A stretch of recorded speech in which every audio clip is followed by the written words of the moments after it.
Hello everyone, this is Basil. Welcome to ഐ+ training solutions. നമ്മൾ discuss ചെയ്യുന്നത് നമ്മളുടെ ആർട്ടിക്കിൾ വിഭാഗത്തിൽ നിന്ന് വരുന്ന സ്പോട്ട് എറർ ക്വസ്റ്റ്യൻസ് ആണ്. അപ്പോൾ സ്പോട്ട് എറർ ക്വസ്റ്റ്യൻസിൻ്റെ പ്രത്യേകത എന്ന് പറയുന്നത് തന്നിരിക്കുന്ന ഒരു സെൻറ്റൻസിനകത്ത് എവിടെയെങ്കിലും ഒരു മിസ്റ്റേക്ക് ഉണ്ടായിരിക്കും. ചില സമയത്ത് മിസ്റ്റേക്ക് ഉണ്ടാകാനും സാധ്യതയില്ല.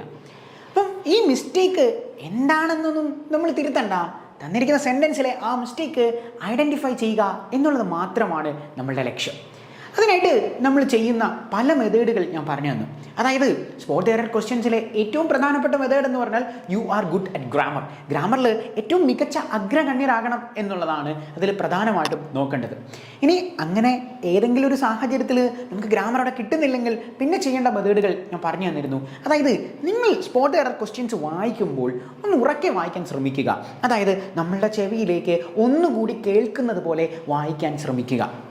അങ്ങനെ ചെയ്ത് കഴിഞ്ഞാലുള്ള ഗുണം, അതായത് നമ്മൾ മൈൻഡ് റീഡ് ചെയ്ത് കഴിയുന്നതും മറ്റേതും തമ്മിലുള്ള വ്യത്യാസം. ഇപ്പോൾ എക്സാമ്പിൾ പറഞ്ഞാൽ ഞാൻ ഈ കാര്യം മൈൻഡ് റീഡ് ചെയ്യാണ്, സോ എൻ്റെ മനസ്സിനകത്ത് മാത്രമേ അത് കിട്ടുന്നുള്ളൂ. അതായത് എൻ്റെ ബ്രെയിനിലേക്ക് മൈൻഡ് വഴിയാണ് അത് കിട്ടുന്നത്. അതല്ലാതെ നമുക്ക് ഇയറിങ്ങിൽ കിട്ടുന്നില്ല, അല്ലെങ്കിൽ സൗണ്ട് അതിൽ കേൾക്കാൻ സാധിക്കുന്നില്ല. പക്ഷെ നമ്മളിത് ഒരിക്കൽ ഉറക്കി ഒന്ന് വായിച്ചു നോക്കുക. The school is within 100 yards. So നമ്മളിത് ഒന്നുകൂടി ഹിയർ ചെയ്യുകയാണ്. നമ്മൾ ചില കുട്ടികൾക്ക് നേരിട്ട് ബുക്കിൽ നിന്ന് പഠിക്കുന്നതും ഒരു ഫാക്കൽറ്റി എക്സ്പ്ലെയിൻ ചെയ്ത് കൊടുക്കുന്നതും തമ്മിലുള്ള വ്യത്യാസം. മറ്റേത് കുറച്ചുകൂടി ഓർത്തിരിക്കാൻ സാധിക്കും. ബുക്കിൽ നിന്ന് പഠിക്കുമ്പോൾ ടൈം എടുക്കും. ഇത് ഓരോ ആൾക്കാരുടെയും പെർസ്പെക്റ്റീവാണ്. ഓരോ ആൾക്കാർക്കും വ്യത്യസ്തമായിട്ടാണ് ആ കാര്യങ്ങൾ വരുന്നത് എന്നുള്ള കാര്യം ഓർക്കുക. അപ്പം നിങ്ങൾക്ക് ഏറ്റവും കംഫോർട്ടായിട്ടുള്ള സോണിൽ എങ്ങനെയാണോ ഈ പറയുന്ന സ്പോട്ട് എറർ ഹാൻഡിൽ ചെയ്യാൻ സാധിക്കുന്നത് ആ രീതിയിൽ പോകുന്നതായിരിക്കും ഏറ്റവും ബെറ്റർ. സോ നമ്മൾ കുറേ ക്വസ്റ്റ്യൻസ് ഡിസ്കസ് ചെയ്തിരുന്നു. അടുത്ത ക്വസ്റ്റ്യനിലേക്കാണ് നമ്മൾ പോകുന്നത്. അപ്പോൾ ഓരോ ക്വസ്റ്റ്യൻസിനും ഇനി വേറൊരു പാറ്റേൺ എന്ന് പറയുന്നത് സ്പോട്ട് എററിൽ ഇപ്പോൾ നമ്മൾ ഡിസ്കസ് ചെയ്തുകൊണ്ടിരിക്കുന്ന ആർട്ടിക്കിൾസിൽ നിന്നാണ്. പാർട്ട് ഓഫ് സ്പീച്ചിലെ എല്ലാ പാറ്റേണുകളിൽ നിന്നും നമുക്ക് സ്പോട്ട് എറർ ക്വസ്റ്റ്യൻസ് എക്സ്പെക്റ്റ് ചെയ്യാൻ സാധിക്കും. അവിടെ തന്നെ നമ്മൾ ശ്രദ്ധിക്കേണ്ട കാര്യം എന്ന് പറയുന്നത് എത്ര ക്വസ്റ്റ്യൻസ് പ്രാക്ടീസ് ചെയ്യാവോ അത്ര ക്വസ്റ്റ്യൻസ് പ്രാക്ടീസ് ചെയ്യാം. അതാണ് ഇതിൻ്റെ ഏറ്റവും മറ്റൊരു ടാസ്ക് അല്ലെങ്കിൽ മറ്റൊരു രീതി എന്ന് പറയുന്നത്. എത്രമാത്രം ക്വസ്റ്റ്യൻസ് നമുക്ക് പ്രാക്ടീസ് ചെയ്യാൻ സാധിക്കാവോ അത്രയും പ്രാക്ടീസ് ചെയ്യുക. കാരണം അങ്ങനെ പ്രാക്ടീസ് ചെയ്യുമ്പോൾ ഉള്ള ഗുണം എന്താണെന്ന് വെച്ച് കഴിഞ്ഞാൽ നമുക്കറിയാം എങ്ങനെയാണ് ക്വസ്റ്റ്യനെയർ ചിന്തിക്കാൻ പോകുന്നത്, അല്ലെങ്കിൽ എവിടെയൊക്കെ ആയിരിക്കും മിസ്റ്റേക്സ് വരുന്നത് എന്നുള്ളത് നമുക്ക് കൃത്യമായി മനസ്സിലാക്കാം. അപ്പം നമ്മൾ ഏറെക്കുറെ ഓടുന്ന പട്ടിക്ക് ഒരു മുഴം മുമ്പേ എന്ന് പറയുന്ന ഒരു കോൺസെപ്റ്റിൽ പോലെ നമുക്ക് അറിയാം ക്വസ്റ്റ്യനെയർ എവിടെയാണ് ചോദ്യങ്ങൾ കൊണ്ടുവരാൻ പോകുന്നത്, ഏത് പാറ്റേണിലായിരിക്കും അത് വരാൻ പോകുന്നത് എന്ന് ഓൾറെഡി നമുക്ക് മനസ്സിലാക്കി കഴിഞ്ഞ് കഴിഞ്ഞാൽ പിന്നെ ഏത് ടൈപ്പ് ക്വസ്റ്റ്യൻസും നമുക്ക് ചെയ്യാൻ സാധിക്കും. ഈ ചോദ്യം ഒന്ന് നോക്കാം. The school is within 100 yards from my house. No error. So here see the school is within 100 yards. എൻ്റെ സ്കൂളിലേക്കുള്ള ദൂരം എന്ന് പറയുന്നത് ഇവിടെ നിന്ന് ഒരു 100 yards ദൂരമാണ്. ഒരു 100 yards ദൂരമാണ്. ഇതാണല്ലോ കോൺസെപ്റ്റ് ആണ്. നമ്മൾ സാധാരണഗതിയിൽ 100 എന്ന് പറയുന്ന വാക്ക് എഴുതുമ്പോൾ അല്ലെങ്കിൽ 1000 എന്ന് പറയുന്ന വാക്ക് എഴുതുമ്പോൾ നമ്മൾ എന്താണ് പറയുന്നത്, എന്താണ് ഇതിൻ്റെ അർത്ഥം? 100 എന്ന് പറയുന്ന കോൺസെപ്റ്റിൽ ഒരു 100 രൂപ എന്ന് നമ്മൾ പറയും. സോ 100 എന്നാണ് നമ്മൾ മാത്സിൽ കുട്ടിക്കാലം മുതലേ നമ്മൾ പഠിച്ചൊരു സാധനമായത്. ഏത് വളരെ ചെറിയ ക്ലാസ്സിൽ കിൻഡർ ഗാർഡനിൽ ടീച്ചർ നമ്മളെ പഠിപ്പിച്ചാണ് 100 എന്ന് പറയുന്നത് ആണല്ലോ. 100, 200, 300, 400, 500 നമ്മൾ സ്കൂളിൽ പഠിച്ച സാധനമാണ്. ഓർമ്മയുണ്ട്? ടീച്ചർ 100 എന്ന് പറഞ്ഞ് നമ്മൾക്ക് ഇത് 100 എന്നായിരുന്നോ പഠിപ്പിച്ചേ? ഇങ്ങനെയായിരുന്നോ പഠിപ്പിച്ചേ? സ്കൂളിൽ നമ്മളെ കുട്ടിക്കാലത്ത് കിൻഡർ ഗാർഡനിൽ വെച്ച് ഇത് 100 എന്നായിരുന്നോ പഠിപ്പിച്ചേ? അല്ലെങ്കിൽ ഇതിനെ 200 എന്ന് പഠിപ്പിച്ചു, ഇതിനെ 300 എന്ന് പഠിപ്പിച്ചു, ഇതിനെ 400 എന്ന് പഠിപ്പിച്ചു. അപ്പോൾ ഇതിനെ പഠിപ്പിച്ചത് 100 എന്നാണ്. 100 ഒരു എന്ന് പറയുന്ന കോൺസെപ്റ്റ് ആണ്. 1 എന്ന് പറഞ്ഞാൽ ഒരു എന്ന് പറയുന്ന കോൺസെപ്റ്റ് ആണ്. ഒരു 100. അല്ലെങ്കിൽ ഇതെന്താണ്? 2000, 3000. 1000 ആണോ ഇത്? 1000 ആണ്. അപ്പോൾ ഒരു എന്ന് പറയുന്ന കോൺസെപ്റ്റ് ആണ് വരുന്നത്. അപ്പോൾ ഇവിടെ എന്താണ് ആർട്ടിക്കിളിൽ ഞാൻ പറഞ്ഞു തന്നിരുന്നു, ഒരു എന്ന് പറഞ്ഞു കഴിഞ്ഞാൽ എ അല്ലെങ്കിൽ ആനെയാണ് നമ്മൾ ഒരു എന്ന് വിളിക്കുന്നത് ആണല്ലോ. Depends upon the vowel sounds. Vowel സൗണ്ടുമായി ബന്ധപ്പെട്ടിട്ടാണ് ഈ ഒരു എന്ന് പറയുന്ന കോൺസെപ്റ്റ് നമ്മൾ യൂസ് ചെയ്യുന്നത്. അപ്പം the school is within 100 yards എന്നേ നമ്മൾ പറയത്തുള്ളൂ. 100 yards. അപ്പോൾ ഇത് എന്തിനാണ് ഞാൻ പറഞ്ഞു തന്നത്? ഞാൻ പറഞ്ഞു നിങ്ങളോട് ക്വസ്റ്റ്യൻസ് പ്രാക്ടീസ് ചെയ്യാൻ. നിങ്ങൾ എക്സാം ഹോളിൽ ചെല്ലുമ്പോൾ 1000 ആണ് വരുന്നതെങ്കിൽ do you want to think more? ഒരുപാട് തവണ ചിന്തിക്കേണ്ട കാര്യമുണ്ടോ? നമ്മൾ ചെയ്ത അതേ പാറ്റേൺ ക്വസ്റ്റ്യൻ തന്നെയാണ്. അപ്പോൾ 100 അതിന് വേണ്ടിയാണ് ഞാൻ ഈ എക്സാമ്പിളും കൂടി യൂസ് ചെയ്ത് 1000, 2000, 3000. സോ 100 യാർഡ് എന്നേ നമ്മൾ പറയത്തുള്ളൂ. 100 yards എന്ന് പറയുന്ന കോൺസെപ്റ്റാണ്. അല്ലെങ്കിൽ നമ്മളിനി 100 മാത്രമായിട്ട് ഉപയോഗിക്കുന്ന കാര്യമുണ്ടോ, അല്ലെങ്കിൽ 1000 മാത്രമായിട്ട് ഉപയോഗിക്കുന്ന എവിടെയെങ്കിലും കണ്ടിട്ടുണ്ട് എന്നൊക്കെ ആയിരിക്കും നിങ്ങൾ ചിന്തിക്കുന്നതെങ്കിൽ then you can say that hundreds എന്ന് നമ്മൾ പറയും. അപ്പോൾ അവിടെ 100 ഉപയോഗിക്കേണ്ട hundreds, അല്ലെങ്കിൽ thousands, ആയിരക്കണക്കിന് ആൾക്കാർ എന്ന് നമ്മൾ പറയാറുണ്ട് മലയാളത്തിലും. 100 കണക്കിന് ആൾക്കാർ ഈ പരിപാടി പങ്കെടുത്തിരുന്നു കേട്ടോ, അല്ലെങ്കിൽ 1000 ആൾക്കാർ ഈ പരിപാടിയിൽ പങ്കെടുത്തിട്ടുണ്ടായിരുന്നു. സോ 1000 അല്ലെങ്കിൽ 100 കണക്കിന് എന്നൊക്കെ പറയുമ്പോൾ ഹൺഡ്രഡ്സും തൗസൻഡ്സും ഒക്കെയാണ്. ആ സമയത്ത് നമ്മൾ thousands, 100s എന്ന് ഉപയോഗിക്കില്ല. കാരണം see it comes like this. So otherwise it should be 100, and if it is 200 then they may mention that 200. Yeah, so 100. Clear ആയോ എങ്ങനെയാണ് സ്പോട്ട് എറർ ക്വസ്റ്റ്യൻസ് പാറ്റേൺസ് കണ്ടുപിടിക്കേണ്ടതെന്ന്? Can we move to the next question? നമുക്ക് അടുത്ത ക്വസ്റ്റ്യനിലേക്ക് ഒന്ന് പോയി നോക്കാം. The majority of the computer professionals recommends that effective measures should be taken against software piracy. The majority of computer professionals. See, what is the peculiarity of this word the? ഏത് സമയത്താണ് നമ്മൾ ഇദ എന്ന് പറയുന്ന വേർഡ് യൂസ് ചെയ്യുന്നത്, നമ്മളിത് എവിടെയൊക്കെയാണ് use ചെയ്യേണ്ടത് എന്നുള്ള കാര്യം പറഞ്ഞിരുന്നു. Before a unique object, the sun, the moon, the earth, the Indian Ocean, the Arabian Sea, the majority എന്ന് ഞാൻ പറഞ്ഞു തന്നായിരുന്നു. ദ സൂപ്പർലേറ്റീവ് ഡിഗ്രി എന്ന് ഞാൻ പറഞ്ഞു തന്നെ. സൂപ്പർലേറ്റീവ് ഡിഗ്രി എവിടെ വന്നാലും ഡെഫിനറ്റ് ആർട്ടിക്കിൾ ദ യൂസ് ചെയ്യും. പിന്നെ ഏത് സാഹചര്യത്തിലാണ് നമ്മൾ ദ യൂസ് ചെയ്യുന്നത്? സി, നമ്മൾ സാധാരണഗതിയിൽ ഈ നമ്മളൊരു കാര്യം പഠിക്കുന്നത് ആ ഒരൊറ്റ ടോപ്പിക്കിന് വേണ്ടി മാത്രമായിരിക്കില്ല, അല്ലെങ്കിൽ ആ പാറ്റേണിൽ നിന്ന് വരുന്ന ക്വസ്റ്റ്യൻസ് മാത്രമല്ല. നമ്മളുടെ എക്സാംസ് മാറുന്നതനുസരിച്ച് നമ്മളുടെ ക്വസ്റ്റ്യൻസിൻ്റെ നിലവാരം മാറും. പാരാജംബിൾസ്, ഷഫ്ലിംഗ് ഓഫ് സെൻറ്റൻസസ് എന്നൊക്കെ പറയുന്ന എക്സാം പാറ്റേൺസ് സാധാരണഗതിയിൽ വരാറുണ്ട്. എന്താണ് ഈ ഷഫ്ലിംഗ് ഓഫ് സെൻറ്റൻസസ് അല്ലെങ്കിൽ പാരാജംബിൾസ് എന്നൊക്കെ പറയുന്നത്? സെൻറ്റൻസുകളെ അങ്ങോട്ടും ഇങ്ങോട്ടും തിരിച്ചിടുന്ന കാര്യങ്ങളെയാണ് നമ്മൾ പാരാജംബിൾസ് അല്ലെങ്കിൽ ഷഫ്ലിംഗ് ഓഫ് സെൻറ്റൻസസ് എന്നൊക്കെ പറയുന്നത്. നമ്മൾ കുട്ടിക്കാലത്ത് ജംബിൾ വേർഡ്സ്, അല്ലെങ്കിൽ നമ്മളുടെ ചില എക്സാംസ് ഒക്കെ ജംബിൾ വേർഡ്സ് സെൻറ്റൻസിന് അങ്ങോട്ടും ഇങ്ങോട്ടും തിരിക്കത്തേ ഉള്ളൂ. ഞാൻ പറഞ്ഞ എക്സാമിൻ്റെ പാറ്റേൺ അനുസരിച്ച് മാറിക്കൊണ്ടേയിരിക്കും. ഹൈ ലെവൽ എക്സാമിനേഷൻ ആണെങ്കിൽ സെൻറ്റൻസ് തിരിക്കും ഇല്ല, കാരണം സെൻറ്റൻസ് നമുക്ക് മറ്റേ സബ്ജക്റ്റ് വെർബ് ഒബ്ജക്റ്റ് വെച്ച് പെട്ടെന്ന് കണ്ടുപിടിക്കാൻ പറ്റും. ഇവിടെ എന്താണ് പരിപാടി? ഇവിടെ സെൻറ്റൻസുകളെ പാരഗ്രാഫിൽ നിന്ന് സ്പ്ലിറ്റ് ചെയ്തെടുക്കുകയാണ്. അങ്ങനെയുള്ള സമയത്ത് ഈ ആർട്ടിക്കിൾ നമ്മൾ ഈ പഠിച്ചു വെക്കുന്നത് ഒരുപാട് സഹായിക്കും. അതായത് ഇവിടുത്തെ റൂൾ എന്താണ് എന്ന് ചോദിച്ചു കഴിഞ്ഞാൽ, ഇൻഡെഫിനിറ്റ് ആർട്ടിക്കിളും ഡെഫിനിറ്റ് ആർട്ടിക്കിളും ഒരേ വേർഡിൽ വരികയാണ് എന്ന് വിചാരിക്കുക. ഇൻഡെഫിനിറ്റ് ആർട്ടിക്കിളും ഡെഫിനിറ്റ് ആർട്ടിക്കിളും ഒരേ വേർഡിൽ വരികയാണെങ്കിൽ നമ്മൾ ആദ്യം ഉപയോഗിക്കുന്നത് ഇൻഡെഫിനിറ്റ് ആർട്ടിക്കിൾ ആയിരിക്കും, എന്നിട്ടേ നമ്മൾ ഡെഫിനിറ്റ് ആർട്ടിക്കിൾ ഉപയോഗിക്കത്തുള്ളൂ. ഇപ്പം എക്സാമ്പിൾ പറഞ്ഞു കഴിഞ്ഞാൽ, ആൻ എലിഫന്റ്, ഇതൊരു ഇൻഡെഫിനിറ്റ് ആർട്ടിക്കിൾ ആണല്ലോ. ആൻ എലിഫന്റ്, ആന എന്നൊക്കെ പറഞ്ഞാൽ ഇൻഡെഫിനിറ്റ് ആണെന്ന് പറയാം, ഒരു ആന. ദ എലിഫന്റ്, ഇത് ഡെഫിനിറ്റ് ആർട്ടിക്കിൾ ആണ്. The elephant. നമ്മൾ വെറുതെ ഇരിക്കുന്ന ആനയെ നോക്കിയിട്ട് ദ എലിഫന്റ് എന്ന് വിളിക്കൂ? ദർ ഈസ് ദ എലിഫന്റ്, അവിടെ ദ എലിഫന്റ് ഉണ്ട് എന്ന് നമ്മൾ പറയൂ? അങ്ങനെ നമ്മൾ പറയില്ല.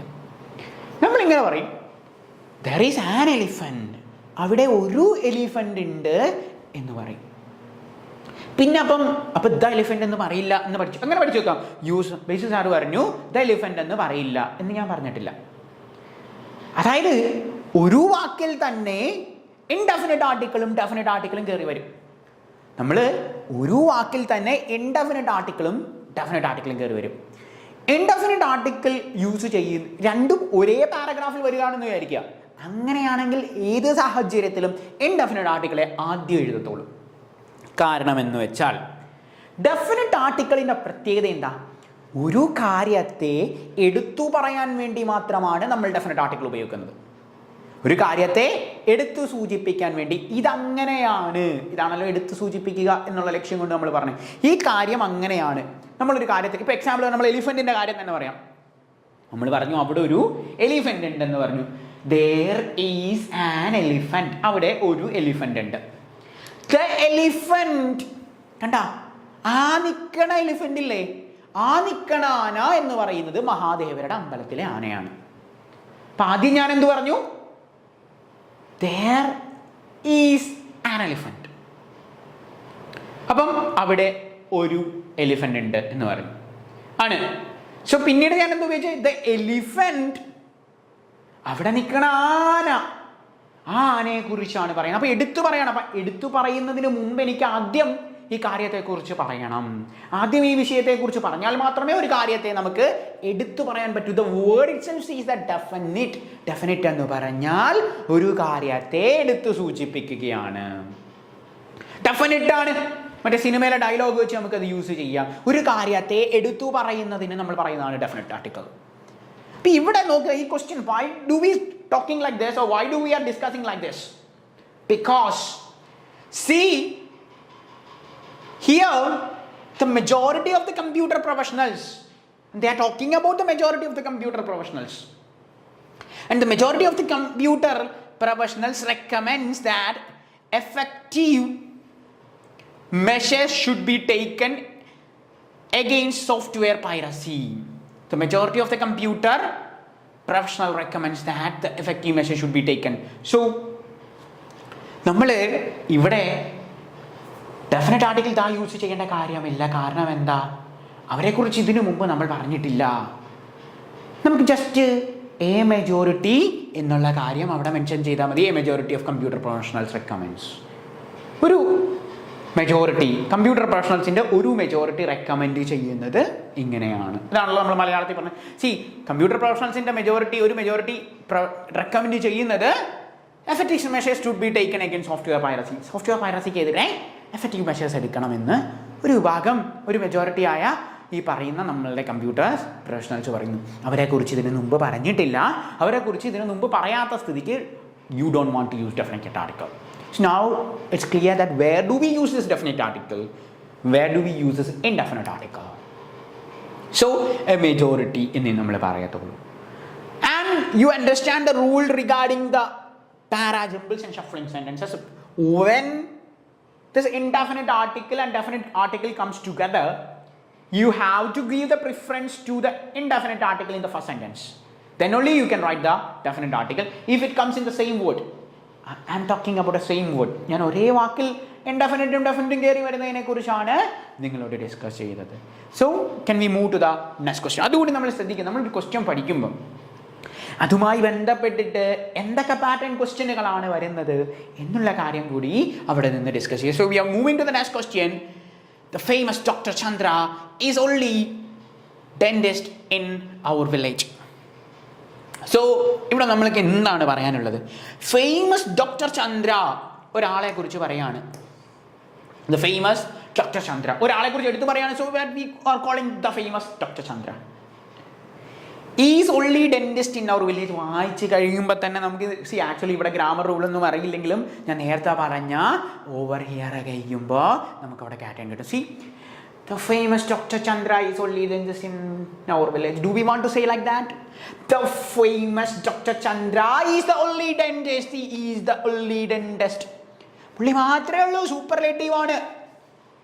സൂപ്പർലേറ്റീവിൻ്റെ പ്രത്യേകത നമ്മൾ പറഞ്ഞാൽ അദ്ദേഹമാണ് മികച്ചതെന്ന് പറയാൻ വേണ്ടി നമ്മൾ ഉപയോഗിക്കുന്നതാണ്. അല്ലെങ്കിൽ അദ്ദേഹം മാത്രമാണ് എന്ന് പറയാൻ വേണ്ടി സൂപ്പർലേറ്റീവ്സിൻ്റെ കൂടെ ഡെഫിനറ്റ് ആർട്ടിക്കിൾ ദ യൂസ് ചെയ്യും. So the famous doctor Chandra is the only. നമ്മൾ പലതവണ വായിക്കുമ്പോൾ നമുക്ക് കിട്ടുന്നൊരു കാര്യമാണ്. ഇതും ഞാൻ എല്ലാ സെഷനുകളിലും നിങ്ങളോട് പറയുന്ന ഒരു കാര്യമാണ്. If you want to improve your language skill, if you want to crack these type of spot error question, you have to read newspaper.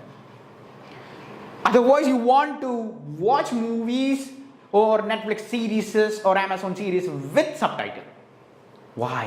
Because they use these type of grammar topics. Amazon Netflixന്റെ ഒക്കെ സബ്ടൈറ്റിൽസിൽ വരുന്നത് perfect grammar ആണ്. ഒരു മാറ്റവും ഒരു മിസ്റ്റേക്കും തലകുത്തി നിന്ന് നോക്കിയാൽ അത് കണ്ടുപിടിക്കാൻ പറ്റില്ല. ബിക്കോസ് അത്ര പെർഫെക്റ്റ് ഫാക്കൽറ്റീസ് ആണ് അതിൻ്റെ സബ്ടൈറ്റിൽസ് നമ്മൾ ആഡ് ചെയ്ത് കൊടുക്കുന്നത്. So reading news papers. എന്താണ് ന്യൂസ് പേപ്പർ വായിച്ചാലുള്ള ഗുണം? എന്താണ്? നമ്മളൊരു കാര്യം വായിക്കുമ്പോൾ നമുക്ക് കിട്ടുന്ന കുറച്ച് അറിവുണ്ട്. അതായത് ഈ സാധനം അങ്ങനെയല്ല, ഇവിടെ അങ്ങനെയല്ല വരാം. ചിലപ്പോൾ നമുക്ക് അവിടുത്തെ ഗ്രാമർ റൂളൊന്നും അറിയത്തില്ലായിരിക്കും. പക്ഷേ നമ്മൾ കേട്ടിട്ടുണ്ട് the is the only usage സ്ഥിരമായി ഉപയോഗിക്കുന്ന ഒന്നാണ്. അപ്പോൾ ആ രീതിയിൽ നമുക്ക് ആൻസേഴ്സിലേക്ക് എത്താൻ സാധിക്കും.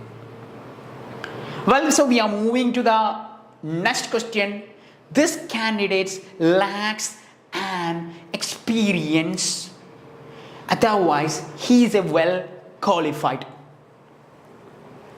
So this candidate lacks an experience. Otherwise, he is well qualified. A candidate, we are talking about a particular candidate. So that's why they use this candidate. A candidate. Well, പറഞ്ഞപ്പോഴാണ് ഒരു കാര്യം കൂടി വേണേൽ ഓർമ്മിപ്പിക്കാം. പാരാജംബിൾസിൽ ഈ വാക്കും നമ്മളെ ഹെൽപ്പ് ചെയ്യും. പാരാജംബിൾസിൽ നമ്മൾ പെയർ ചെയ്യുന്ന ഒരു മെത്തേഡ് ഞാൻ പറഞ്ഞു. ഷഫ്ലിംഗ് ഓഫ് സെൻറ്റൻസസിൽ പെയറിങ്ങിൻ്റെ ഒരു മെത്തേഡ്സിനെ കുറിച്ച് പറഞ്ഞപ്പോൾ ഞാൻ പറഞ്ഞു നേരത്തെ നമ്മൾ എയും ആനും ഒക്കെ ഉപയോഗിക്കുന്ന പോലെ ദിസ് കാൻഡിഡേറ്റ് ഇങ്ങനൊരു സാധനം ഇവിടെ നമുക്കത് യൂസ് ചെയ്തില്ല, കാരണം ഇവിടെ ആകെ ഒരു സെൻറ്റൻസേ ഉപയോഗിച്ചിട്ടുള്ളൂ. ദിസ് കാൻഡിഡേറ്റ് എന്ന് പറഞ്ഞു കഴിഞ്ഞാൽ ഈ കാൻഡിഡേറ്റ് ഇതിന് മുമ്പ് ഇതിനെ ഇയാളെ കുറിച്ച് പറഞ്ഞിട്ടില്ലേ? ഈ കാൻഡിഡേറ്റ് എന്ന് പറഞ്ഞാൽ എന്താ? ഈ മനുഷ്യനെ കുറിച്ച് ഇതിന് മുമ്പ് പറഞ്ഞിട്ടുണ്ട്. അപ്പം ഈ മനുഷ്യനെ കുറിച്ച് ഇതിന് മുമ്പ് പറഞ്ഞ സെൻറ്റൻസ് ആയിരിക്കും ഇതിന് മുകളിലുള്ള സെൻറ്റൻസ്. ഇതാണ് പെയറിംഗ് പ്രോസസ്സ്. എയും ബിയും സിയും എന്നൊക്കെ പറഞ്ഞാൽ അവരിട്ടും. അപ്പം ഈ കാൻഡിഡേറ്റ് എന്ന് പറയുന്നത് എന്താണ്? അതിനെക്കുറിച്ച് ഇതിനു മുമ്പ് നമ്മൾ പറഞ്ഞിട്ടുണ്ട്. അതുകൊണ്ടാണല്ലോ ഈ കാൻഡിഡേറ്റ് എന്ന് പറയുന്ന വാക്ക് അദ്ദേഹം ഉപയോഗിച്ചിരിക്കുന്നത്. അപ്പം ദിസ് കാൻഡിഡേറ്റ്. വെൽ, പാരാജംബിൾസിൻ്റെ ഒരു ഷോർട്ട് കട്ട്സ് പറഞ്ഞു തന്നേ ഉള്ളൂ. നമ്മുടെ ക്വസ്റ്റ്യനുമായി ബന്ധപ്പെട്ട അവിടെ ഒരു പാറ്റേണും ഇല്ല. This candidate lakhs and experience. ശ്രദ്ധിക്കണം, നമുക്ക് എപ്പോഴും പണി വരുന്നൊരു സാധനമാണ് അടുത്തത്. എക്സ്പീരിയൻസ്. എന്താണ് ഈ എക്സ്പീരിയൻസ് എന്ന് പറഞ്ഞ വാക്കിൻ്റെ പ്രത്യേകത? എക്സ്പീരിയൻസ് എന്ന് പറയുന്ന വാക്കിൻ്റെ പ്രത്യേകത, ഇറ്റ് ഈസ് അൻ അൺകൗണ്ടബിൾ നൗൺ. ഇതൊരു അൺകൗണ്ടബിൾ നൗൺ ആണ്. എന്താണ് അവിടുത്തെ അൺകൗണ്ടബിൾ നൗണിൻ്റെ പ്രത്യേകത? ഇനി അടുത്ത വിഷയം അതാണ്. നമ്മൾ ആർട്ടിക്കിൾ പഠിച്ചപ്പോൾ, സ്പോട്ട് എററൊക്കെ ചെയ്യുന്നതിന് മുമ്പ് നമ്മൾ ആർട്ടിക്കിൾസ് പഠിച്ചിരുന്നു. നമ്മൾ രണ്ട് വിഭാഗം ആർട്ടിക്കിൾ ഉണ്ട്. ഡെഫിനിറ്റ് ആർട്ടിക്കിൾ ഉണ്ട്, ഇൻഡെഫിനിറ്റ് ആർട്ടിക്കിൾ ഉണ്ട് എന്നൊക്കെ പറഞ്ഞ് പഠിച്ചിരുന്നു. ഇതിൽ ഇൻഡെഫിനിറ്റ് ആർട്ടിക്കിൾ പഠിച്ചപ്പോൾ നമ്മൾ പറഞ്ഞൊരു കാര്യമാണ്, ഇൻഡെഫിനിറ്റ് ആർട്ടിക്കിൾ ഉപയോഗിക്കുന്നത് ഇൻഡെഫിനിറ്റ് ആർട്ടിക്കിൾ ആണല്ലോ. ഇൻഡെഫിനിറ്റ് ആർട്ടിക്കിൾ ഉപയോഗിക്കുന്നത് സിംഗുലറായ നൗണിൻ്റെ കൂടെ ആയിരിക്കും. സിംഗുലർ കാരണം ഇച്ചിരി മുമ്പ് നമ്മൾ എ ബോയ്സ് എന്ന് പറയില്ല, അല്ലെങ്കിൽ ആൻ എലിഫൻസ് എന്ന് പറയില്ല. കാരണം എന്താ? ഒരാനകൾ, ഒരാൺകുട്ടികൾ, ഒരു പെൺകുട്ടികൾ എന്നൊന്നും നമ്മൾ പറയില്ല. അപ്പൊ സിംഗുലറായ നൗണുകൾ എന്ന് പറഞ്ഞു. ഇനി ഈ നൗൺ എങ്ങനെയാ? ഈ നൗണിനൊരു പ്രത്യേകതയുണ്ട്. ഈ നൗൺ എന്ന് പറയുന്നത് കൗണ്ടബിൾ ആയിട്ടുള്ള നൗൺ ആയിരിക്കണം. അതായത് എണ്ണാൻ സാധിക്കുന്ന നൗണുകളെയാണ് കൗണ്ടബിൾ ആയ നൗണുകൾ എന്ന് വിളിക്കുന്നത്.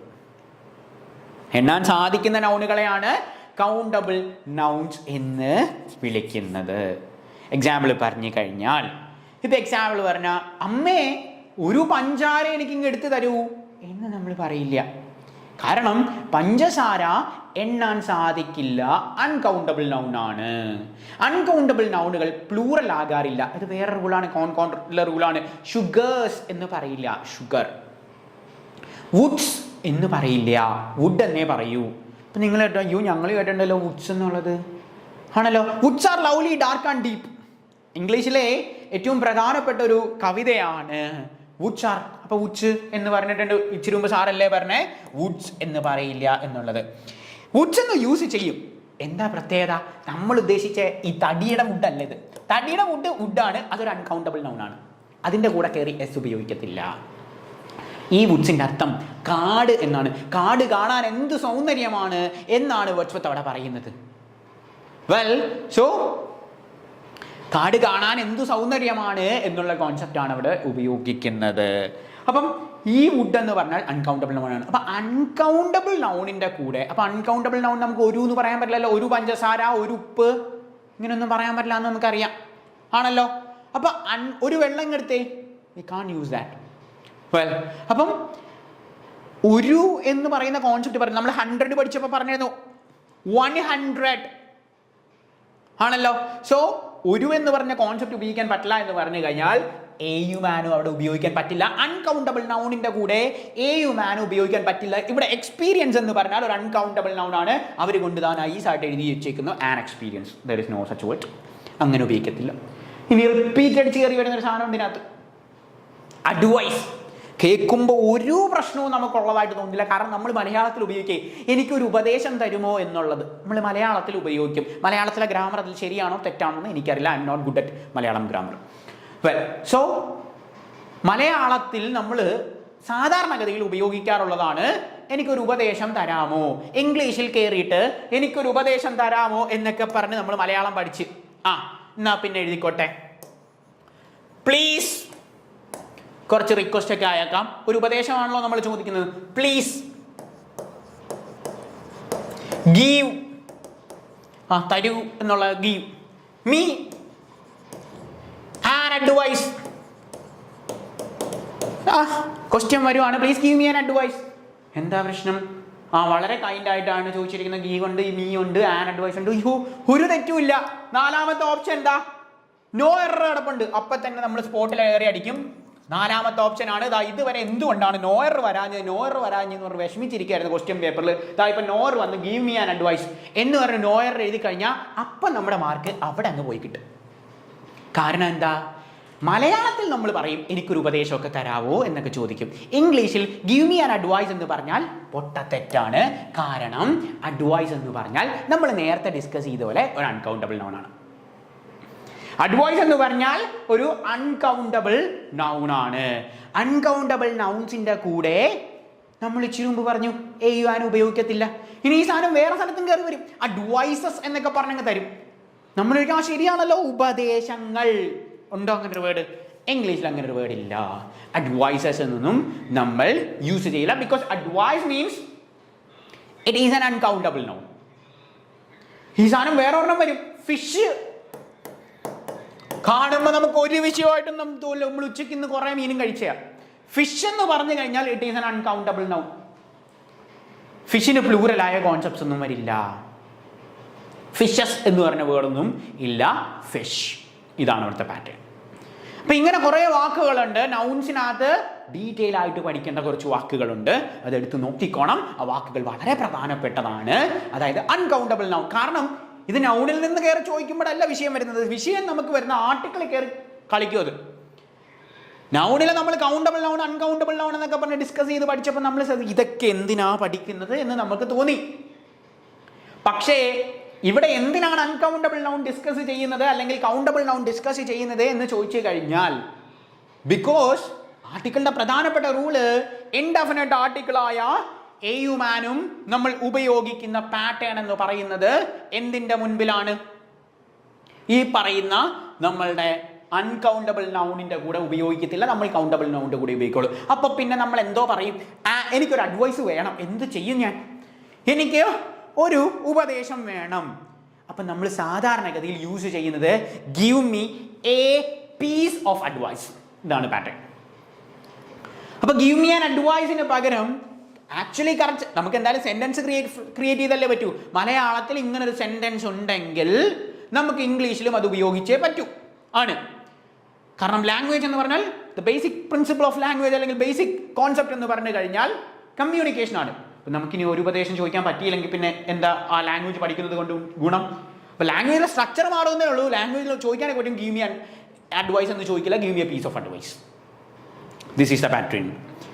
നമ്മൾ സാധാരണഗതിയിൽ കുട്ടികൾ ചോദിക്കാറുള്ള ഒന്നാണ്. മറ്റേ നമ്മളോട് വന്നിട്ട് ചോദിക്കും, ഇപ്പോൾ എക്സാമ്പിൾ പറഞ്ഞാൽ ISROയുടെ chairman, you may be familiar with the chairman of ISRO, yes Somanath, yes, well Somanath.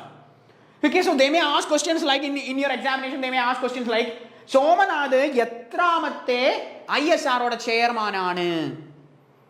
Well, എങ്ങനെ നമ്മൾ ഇംഗ്ലീഷിൽ ചോദിക്കും? ഇതാണ് പ്രശ്നം.